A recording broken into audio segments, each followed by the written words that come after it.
was thinking recently about all the different things I've learned in the many years that I've been sewing and quilting.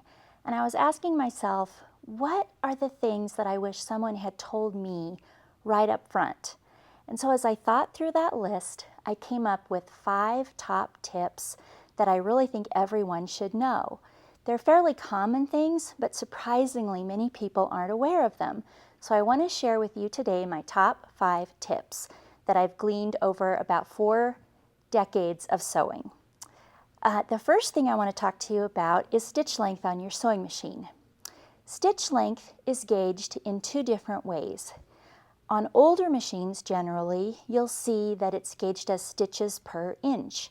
So if you set your machine to 12, that means you get 12 stitches to every inch. It's pretty self-explanatory. The other measurement that you'll see, especially on newer machines, is a metric measurement. You'll see measurements like 1.8 or 2.0, 2.2.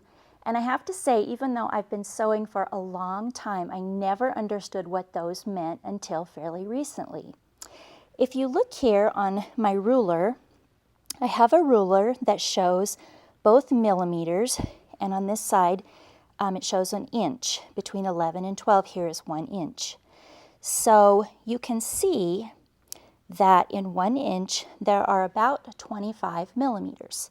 So if you set your metric stitch length on a newer machine to 1.0, that means you would be getting about 25 stitches per inch. If you doubled it and set it to 2.0, that means you've doubled the size of the stitch, but you've cut in half the number of stitches per inch. At 2.0, you would get about 12 stitches per inch. So that's a little bit about how stitch lengths relate to each other. You might understand your own machine a little better. And the other thing that I would say is that most of my students have their stitch length set too long for piecing. Generally for piecing, I set my metric to 1.8 or 2, and so that would equal about 12 to 15 stitches per inch. Your piecing will not be as secure as you really want it to be if you set your stitch length for longer than that. Most machines by default are set longer than that. So when you go to your machine for piecing, it's a good idea to crank it down a little bit to make those stitches a little bit tinier. The next thing I want to talk to you about is thread. Thread is something that you can't sew without, and it's really important that you educate yourself a little bit about how it's made and how it works. And the thing I want to point out to you today is that thread is added onto spools in 2 different ways. There's thread that's what we call crosswound, and you can see on these spools that the thread is arranged in X's, or it's wound diagonally onto the spools. Here's another example. So these are called crosswound threads. And any size of spool can be wound either way. So just because it's a certain size doesn't mean it will necessarily be crosswound, or the other way, which is stacked. And I'll show you a few of those. Here are some spools that are stacked. In other words, the threads run straight across the spool. Maybe you can see the difference here, crosswound versus stacked. And the reason this matters to you is because crosswound threads and stacked threads are meant to come off the machine in different ways. Stacked thread is meant to come off the machine from the back of the spool while the spool rotates. And I want to move to my machine here and show you this. So I think I'll tilt this machine just a tad so that you can see a little better. A stacked thread, which is the one that goes straight around, is meant to come off the back of the spool on a vertical spool pin, just like so. So you'd bring it over here to the first thread guide and go ahead and thread it. So you want the spool to be turning for stacked threads. crosswound threads are meant to come off the spool from the top. And so they're meant to be loaded onto a horizontal spool pin like this. So this way the thread feeds right off the end there, just like so, without any tension being put on it. And you go ahead and thread it through your machine like that. You do, of course, want to hold the thread on with a spool pin. And the one thing I would point out is that most machines have an extra little thread guide somewhere in this area that you, if you're having problems with your tension, you can thread it through this extra little thread guide, and that will help sometimes fix those problems.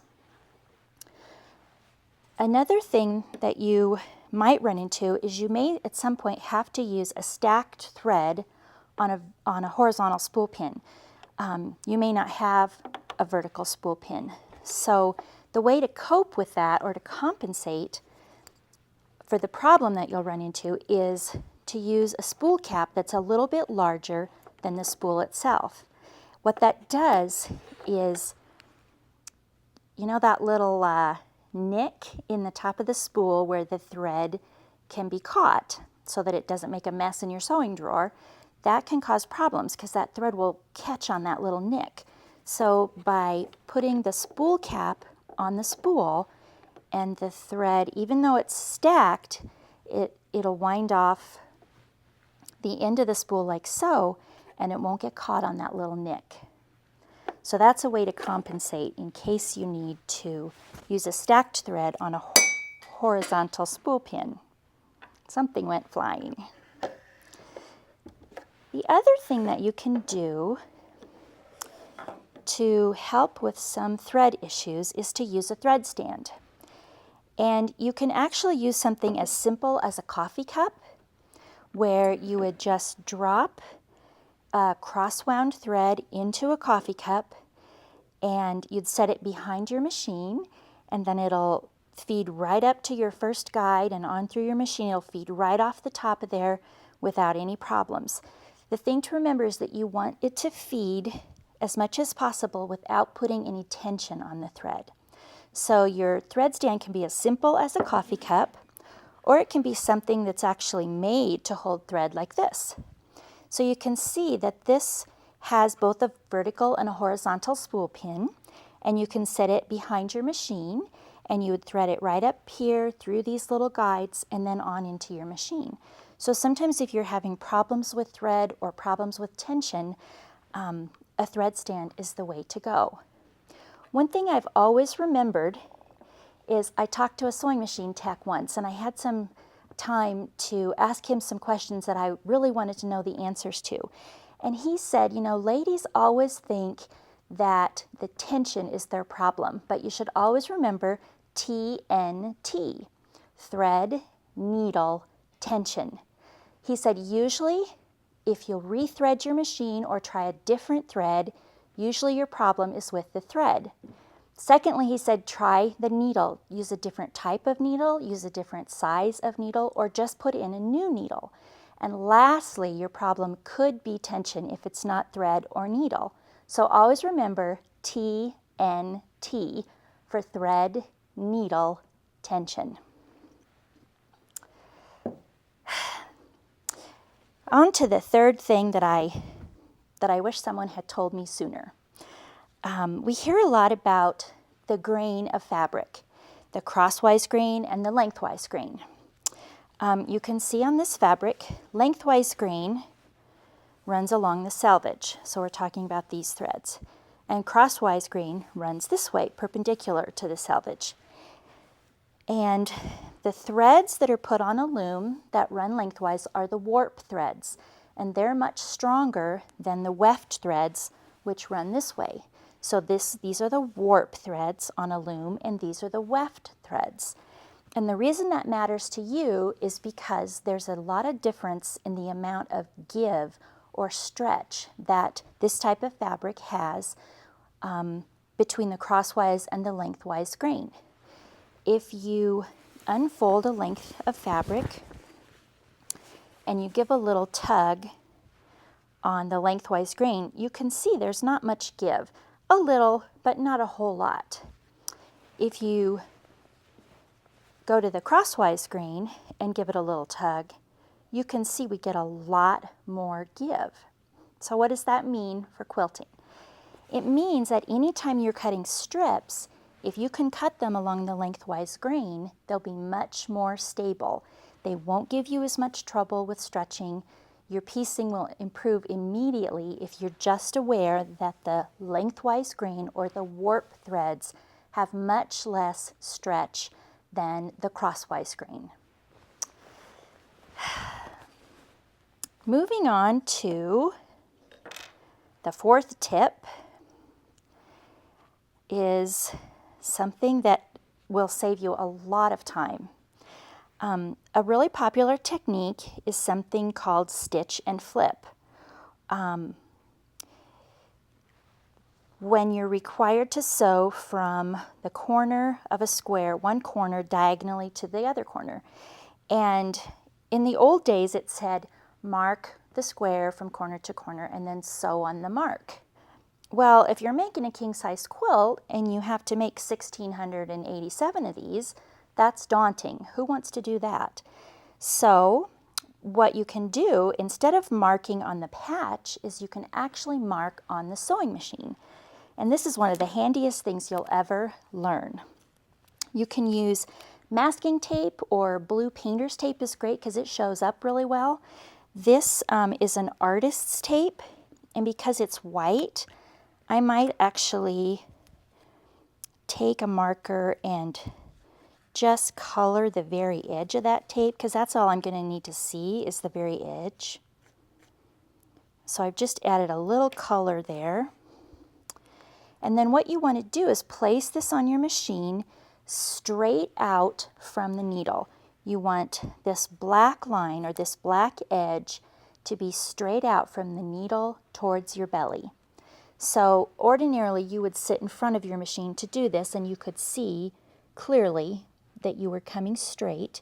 And for today, I'm just going to stand to the side here so that you can see. But I'm going to place that tape just there at the needle, and then I'm going to come straight out like so. So that gives me a reference point. And then of course I'd want to wait and make sure that ink was dry before I ran my patches across it. But let's say I needed to sew from corner to corner here.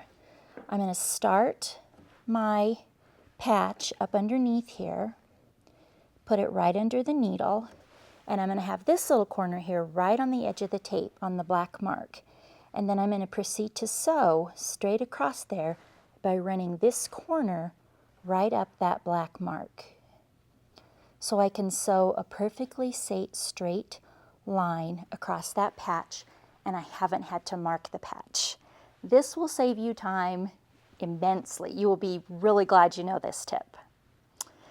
Then the very last tip I'd like to talk to you about is joining strips with diagonal seams, which is something that you're instructed to do fairly often.